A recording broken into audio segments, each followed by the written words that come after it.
पाक फौज भारत जी सियासी ऐं फौजी क़यादत जा तकरारी बयान रद्द करे छॾिया। ISPR जो चवणु आहे त भारतीय सिक्योरिटी इस्टेब्लिशमेंट जा बयान गैर ज़िम्मेवाराना आहिनि।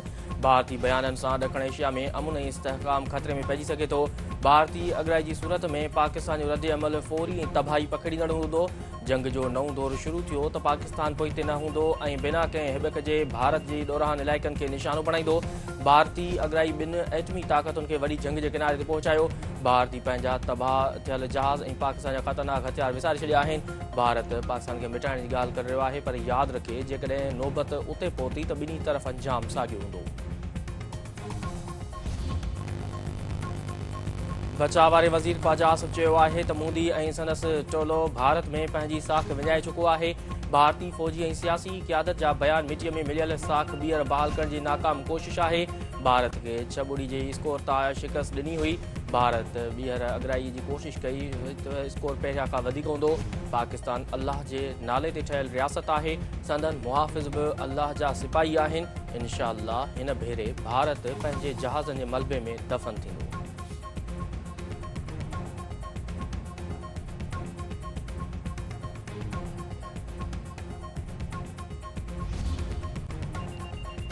वज़ीर आज़म शहबाज शरीफ़ अॼु मलेशिया जे 3 ॾींहनि जे दौरे ते रवानो थींदो। परॾेही आफ़ीस मूजिबि दौरे दौरान वज़ीर आज़म पंहिंजे मलेशियन हममनसब सां ॿतरफ़ा लाॻापन, इलाक़ाई ऐं आलमी सूरतहाल ते ॻाल्हियूं कंदो। वापार, इतलात ऐं मवासिलात, IT सनत में सीड़पकारी समेत मुख़्तलिफ़ शोबनि में सहकार खे हथी ॾियण ते ग़ौर कयो वेंदो।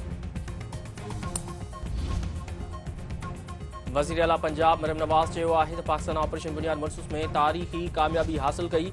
आर्मी जी फील्ड मार्शल आसिम मुनीर जी बहितरीन हिकमत अमली सां कामयाबी मुमकिन थी। मुल्क अंदरूनी ऐं परॾेही चैलेंजनि खे मुंहुं ॾेई रहियो आहे। गुड गवर्नेंस ज़रिए अवामी मसइलनि जो हल मुमकिन आहे। पंजाब तारीख़ जे बदतरीन बोर्ड खे मुंहुं ॾिनो। बोर्ड खां पोइ आफ़ीस में वेही हुकुम जारी करण बदिरां इलाइक़े जो दौरो कयो। बोर्ड मुतासिर इलाइक़नि मां 25 लख माण्हुनि खे महफ़ूज़ हंधनि ते मुंतक़िल कयो।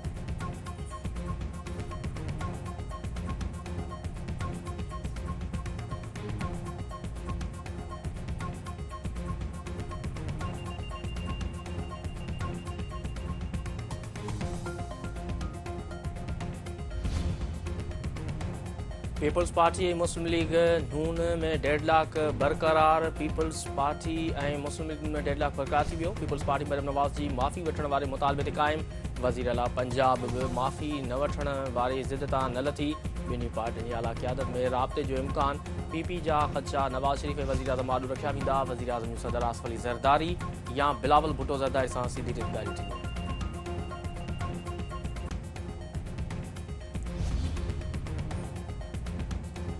मरियम नवाज़ जा केनालनि बाबति बयान CCI जे फ़ैसिलनि जी भञकड़ी आहिनि। मुस्लिम लीग नून खे मरियम नवाज़ जे बयान जी नोटिस वठी पार्टी पॉलिसी वाज़े करणु घुरिजे। निसारबंद खोड़ो।